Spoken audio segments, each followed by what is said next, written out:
आदाब नाज़रीन, इस्लाम देख रहे हैं आप। मैं हूं आपके साथ शफान अंसारी। शुरुआत करेंगे इस कश्मीर एक्सप्रेस की। इस वक्त की बड़ी खबर आपको बताएं, पुलवामा में सीआरपीएफ पर दहशतगर्दों ने हमला किया है। सीआरपीएफ पर हमला किया गया है और काफिले को आईईडी ब्लास्ट के जरिए निशाना बनाने की कोशिश की गई है। ब्लास्ट के बाद दहशतगर्दों ने सीआरपीएफ के काफिले पर फायरिंग भी की।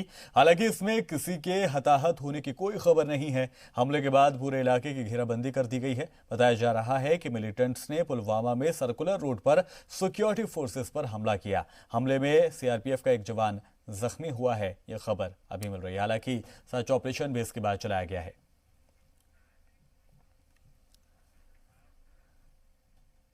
कुलगाम में सिक्योरिटी फोर्सेस और मिलिटेंट्स के बीच शनिचर देर शाम तक तसादुम में 2 मिलिटेंट के मारे जाने की खबर है। आरा इलाके में फौज को मिलिटेंट्स के छिपे होने की खबर मिली थी, जिसके बाद सर्च ऑपरेशन शुरू हुआ। इसी बीच मिलिटेंट ने फायरिंग शुरू कर दी और जिसके बाद एनकाउंटर में उन्हें मार गिराया गया।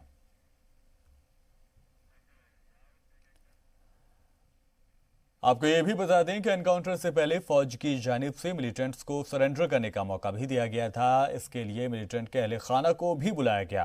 मुठभेड़ वाली जगह पर पहुंचकर मां ने मिलिटेंट बेटे को समझाने की बहुत कोशिश की। वह बेटे के सामने रोती रही, गिड़गिड़ाती रही, लेकिन उस पर कोई असर नहीं हुआ। उसने अहले खाना के सरेंडर की गुहार ठुकरा दी। काफी देर तक गुहार लगाने के बाद भी मिलिटेंट सरेंडर करने को तैयार नहीं हुआ। इसके बाद एनकाउंटर में वो ढेर कर दिया गया। और बाबा बर्फानी के भक्तों के लिए अच्छी खबर है। अकीदतमंद आज से बाबा बर्फानी के दीदार घर बैठे कर पाएंगे। दूसरी जानिब अमरनाथ यात्रा की तैयारियां भी जोरों पर है। अमरनाथ यात्रा के लिए इस बार रोजाना 500 लोगों को इजाजत मिलेगी। हालांकि अभी तक यात्रा की तारीख तय नहीं की गई है। कोरोना की वजह से इस बार यात्रा में रुकावट भी आ रही है, लेकिन यात्रा शुरू होने की सुगबुगाहट ने न सिर्फ अकीदतमंदों को बल्कि कश्मीरियों के चेहरे को भी खिला दिया है। अकीदतमंदों के घर बाबा बर्फानी। भोले चले बम बम बम बम। हर हर अमरनाथ, घर घर अमरनाथ।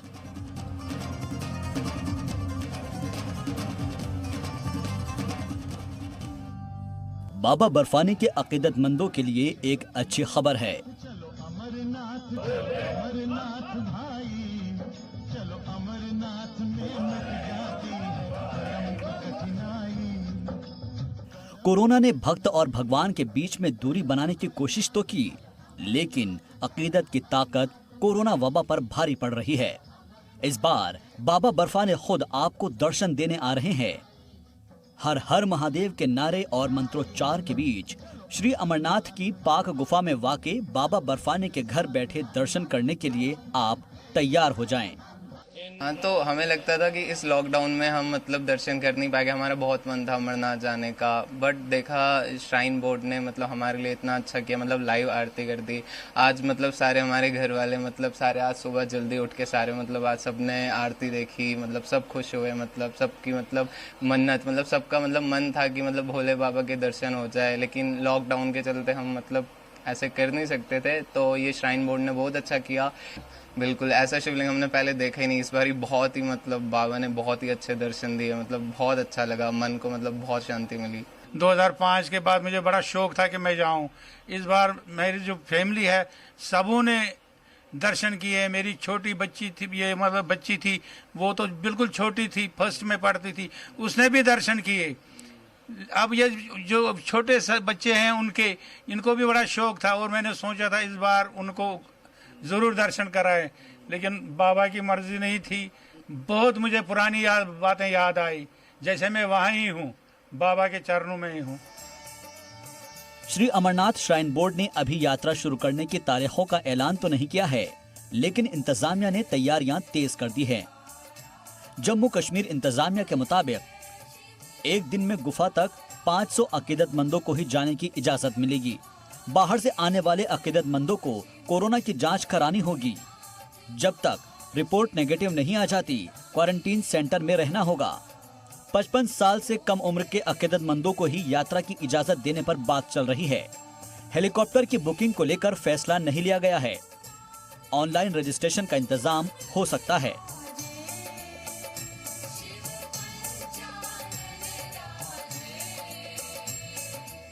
जम्मू कश्मीर के चीफ सेक्रेटरी BVR सुब्रमण्यम यात्रा के पैटर्न को लेकर काम कर रहे हैं। उन्होंने नीलग्रत से बालटाल रास्ते में चल रहे कामों का जायजा लिया। श्री अमरनाथ यात्रा के दौरान अकीदतमंदों की सेवा करने के लिए लंगर लगाने वाले आने लगे हैं।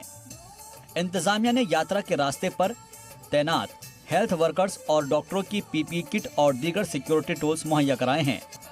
इस बार यात्रा 23 जून से शुरू होनी थी, लेकिन कोरोना वबा की वजह से इसमें देरी हुई। ओ महादेवा तेरा डमरू डम डम डम डम बजतो जाए रे जी।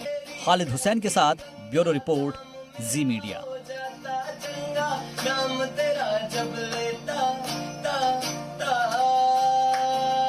महादेवा। और छड़ी मुबारक को सख्त सिक्योरिटी इंतजाम के बीच पहलगाम पहुंचा दिया गया है, जहां पूर्णिमा के मौके पर पवित्र छड़ी मुबारक के संरक्षक और दशनामी अखाड़ा के महंत दीपेंद्र गिरी ने लिद्दर दरिया के किनारे वाक़ गौरी शंकर मंदिर में भूमि पूजन किया। भूमि पूजन के बाद ध्वजारोहण भी किया गया। इस पूजा के बाद से ही आम तौर पर सालाना अमरनाथ यात्रा की शुरुआत हो जाती है, लेकिन इस साल इजाज़त न मिलने तक अभी कोई भी अकीदतमंद पवित्र गुफा के लिए रवाना नहीं हो पाएगा।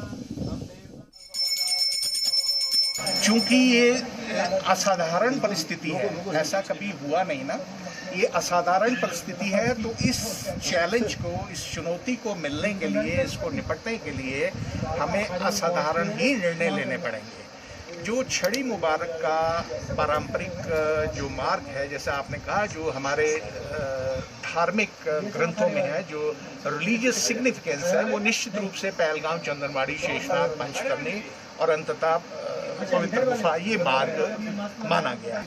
बालटाल से भी यात्रा अनेक वर्षों से चली ही रही है, तो जो सीमित संख्या में जितने भी यात्री आएंगे या गवर्नमेंट जिनके लिए व्यवस्था जैसी बनाएगी वो जाएंगे, लेकिन छड़ी मुबारक आज यहाँ पहुँची ऐसी परिस्थितियों के बावजूद भी। कुलगाम के दमहाल हांजीपोरा इलाके के दर्जनों गांव के लोग बैंक ब्रांच बंद होने की वजह से परेशान है। बैंक बंद होने से लोग जरूरत के मुताबिक रुपए नहीं निकाल पा रहे हैं, जिससे उनके कई तरह के काम रुके हुए हैं, मुतासिर हुए हैं। लोगों की माने तो इंतजामिया की जानिब से उनके लिए खिदमत सेंटर कायम किया गया है, लेकिन उनसे उन्हें एक बार में सिर्फ 2000 रुपये ही मिल पाते हैं, जो उनके लिए नाकाफ़ी हैं। सबसे ज़्यादा परेशानी मकामी कारोबारियों को हो रही है। लोगों ने अपील की है कि बैंकों को सोशल डिस्टेंसिंग और दीगर गाइडलाइंस का साथ रखते हुए, एहसास रखते हुए बैंकों को खोलना चाहिए। स्टेशन हमें इतला किया कि इस तरह के मामला थे, कुछ लोग हैं इनको काफ़ी प्रॉब्लम है, बैंक ऑलरेडी रेड जोन में है सर, तो इनको थोड़ा यहाँ पे मदद कीजिए। हालांकि इसमें हमारा कोई बेनिफिट नहीं है। बाज़ाब्ता जो जेके बैंक ने हमें 2 एम्प्लॉयज़ यहाँ पे रखे हैं, जो बाज़ाब्ता ऑनलाइन वहाँ कॉल करके कस्टमर्स की जो एंट्री है वगैरह यहाँ पे बाज़ाब्ता करते हैं। कोई पैसा इनका मतलब कमीशन काट नहीं होता, बाज़ाब्ता जितना होता है हम कर ले रहा। सोशल डिस्टेंस का मसला सर, सोशल डिस्टेंस में ये है कि हमारे पास इतने बंदे अवेलेबल नहीं है कि ताकि हम सोशल, हमने काफ़ी कोशिश की, इन बंदों को समझाया कि आप बाहर जाओ, ये करो, वो करो, लेकिन यहाँ पे आपको पता ही है कि एक तो लोगों में खौफ ही नहीं कि कोरोना क्या है। तो मैं एडमिनिस्ट्रेशन से गुजारिश करना चाहता हूँ आपकी वसादत से कि इस बैंक को ओपन कीजिए, ताकि हम भी सफ़र ना करें, हमें खुदा ना खासा कल कोई प्रॉब्लम ना हो जाए, क्योंकि जमलिंग यहाँ बहुत रहती है, और ख़ासकर जो डीएचपुरा ब्रांच है, ये सबसे बड़ा ब्रांच है यहाँ पे। तो मेरी रिक्वेस्ट ये है कि प्लीज़ इस बैंक को ओपन किया जाए। सोशल वेलफेयर महकमे की जानिब से आज मिनी सेक्रेटेरिएट बांदीपुरा में 14 ज़रूरतमंद और जिस्मानी तौर से माजूर खुसूसी अहमियत के हामिल लोगों में स्कूटर तकसीम किए गए। इन मौके पर जिला तरक्याती कमिश्नर जहूर अहमद मीर ने डिस्ट्रिक्ट सोशल वेलफेयर अफसर अल्ताफ हुसैन भट्ट के साथ मिलकर इन ज़रूरतमंदों को स्कूटर की चाबियां सौंपी। इस मौके पर असिस्टेंट कमिश्नर रेवेन्यू भी मौजूद रहे। जिस्मानी तौर पर माजूर खुसूसी अफराद ने इस मौके पर काफ़ी मुसरत का इजहार करते हुए कहा कि इनके बाद उनकी रोज़मर्रा की ज़िंदगी में काफ़ी मुसीबत तब्दीलियाँ रहनुमा होंगी।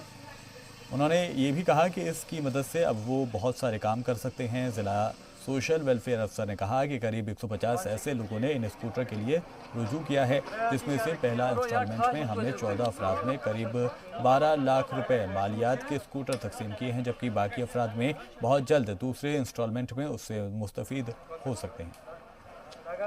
आज के डेट में हमने जो सिक्योरिटीज़ आई थी 14 नंबर, जो भी बेनिफिशरीज है 14 को उन्होंने, जो कमेटी इसमें होती है उन्होंने 14 को सिलेक्ट किया था। इन 14 लोगों में आज हमने सिक्योरिटी डिस्ट्रीब्यूट की है, जो कि रिहैबिलिटेशन काउंसिल की तरफ से की तरफ से हमें मौसम हुई। ये जो मिलिटेंसी विक्टिम्स होते हैं रिहैबिलिटेशन काउंसिल में, या जो विडोज़ होते हैं उनके लिए भी होता है।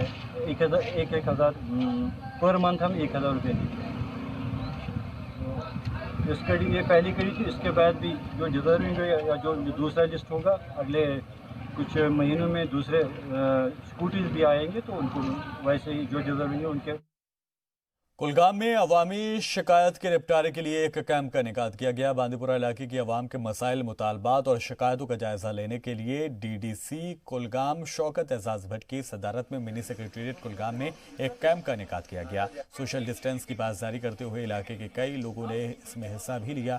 कैंप के दौरान लोगों ने मुख्तलिफ मुद्दों को उठाया, जिसमें सड़कों की मरम्मत, पीने का साफ पानी और बिजली समेत तरक्की के कई अहम मुद्दे शामिल रहे।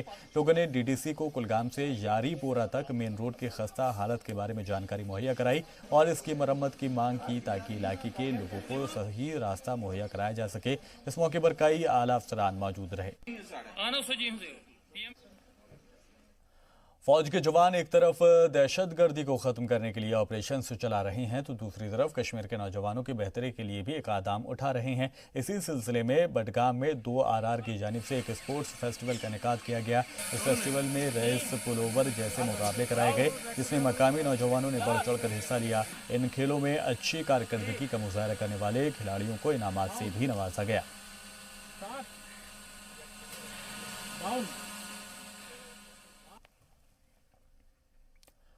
गुरेज के सरहदी इलाके में बांदीपुरा प्रीमियर लीग का फाइनल मुकाबला खेला गया। इस टूर्नामेंट में 12 टीमों ने शिरकत की थी, जिनमें से डावर रॉयल चैलेंजर और वनपुरा पेसर्स की टीम फाइनल में पहुंची है।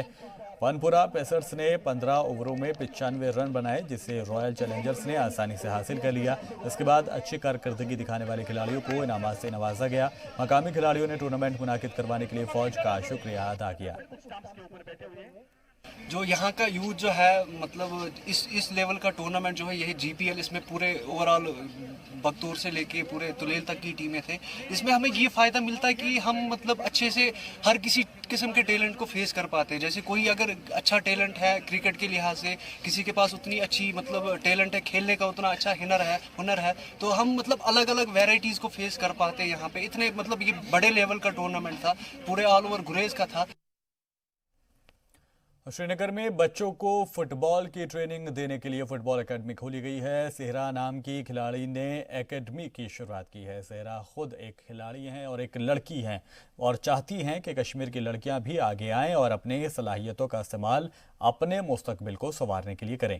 लॉकडाउन के वक्त में खिलाड़ी सोशल डिस्टेंसिंग का ख्याल करते हुए फुटबॉल की प्रैक्टिस कर रही हैं, जिसमें सेहरा उनकी पूरी मदद कर रही हैं। सेहरा की एकेडमी में लड़के और लड़कियां दोनों प्रैक्टिस के लिए आते हैं।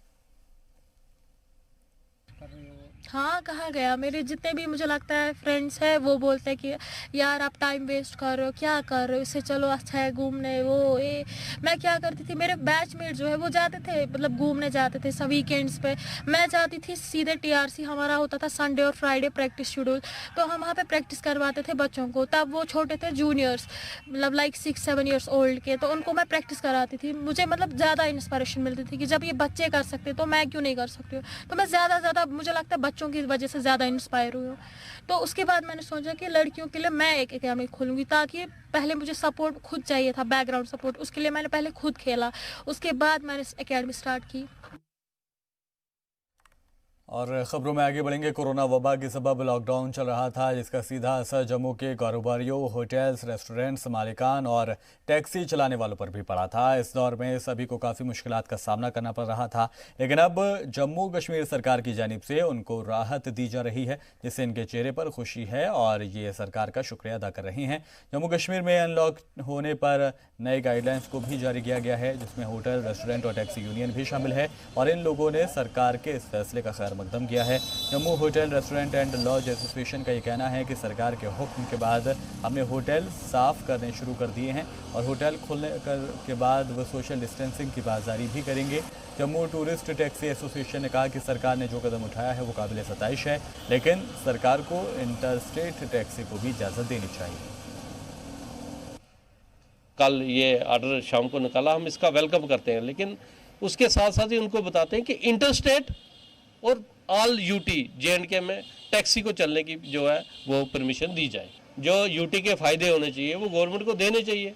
ये हमने विस्तार से, और भी काफ़ी डिमांडें थी हमारी, जैसे कोई 15 साल पुरानी गाड़ियाँ उनकी 6 महीने की फिटनेस होती थी, वो भी इन्होंने फ़िलहाल बंद कर रखी है। RTO ऑफिस में काम नहीं हो रहे हैं, वो हमने पूरा उन्होंने कहा नहीं, ये आपकी डिमांडें जायज़ है। मुल्क भर की तरह पुंछ जिले में भी गुरु पूर्णिमा का त्यौहार सादगी के साथ मनाया गया। कोविड-19 वबा की वजह से इस साल मशहूर बाबा बेरम शाह के दर पर अकीदतमंदों की तादाद कम रही। दरअसल इस साल सिर्फ पुंछ के लोग ही बाबा के दर तक पहुंच सके। यहां आने वाले लोगों के लिए सोशल डिस्टेंसिंग पर अमल करना और मास्क लगाना जरूरी था। ये जो गुरु पूर्णिमा का जो त्यौहार है, तो ये पूरे भारतवर्ष में इसको मनाया जाता है। तो ये कोविड-19 के चलते हुए इसमें सरकारी आदेश के अनुसार जो है हमने उसका वो नियमों का जो पालन है वो हमने इस बार किया कि वो उन्होंने अपने अपने घरों में ही जो है वो अपने गुरु की जो पूजा वो की है। तो यहाँ स्थान में जो यहाँ के लोकल जो प्रेमी थे वही आए, उन्होंने पूजा अर्चना की। तो इसमें हमने सोशल डिस्टेंसिंग का, मास्क का जो भी नियम थे उन नियमों का पूरा जो है वो पालन रहा। लद्दाख के कारगिल में आज सुबह 3:37 पर ज़लज़ले के झटके महसूस किए गए। नेशनल सेंटर फॉर सिस्मोलॉजी के मुताबिक आज सुबह लद्दाख के कारगिल में ज़लज़ले के झटके महसूस किए गए। रिएक्टर स्केल पर ज़लज़ले की शिद्दत 4.7 नापी गई। ज़लज़ले का मरकज़ कारगिल से 433 किलोमीटर दूर शुमाल मगरिब में था।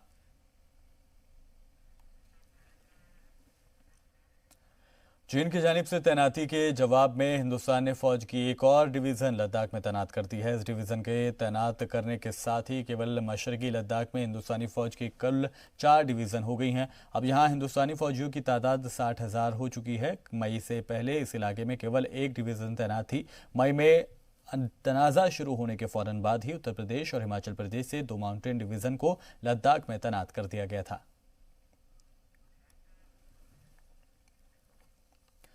और बीजेपी के जनरल सेक्रेटरी राम माधव आज से 2 दिनों के लद्दाख के दौरे पर हैं। जराये के मुताबिक वो LAC से मुत्तसिल देही इलाकों के काउंसलर से भी मिलेंगे। इसके साथ ही राम माधव कल श्यामा प्रसाद मुखर्जी के यौम पैदाइश तकरीब में भी शिरकत कर सकते हैं। इन 2 दिनों के दौरे के दौरान कई मुलाकातें होने की उम्मीद है।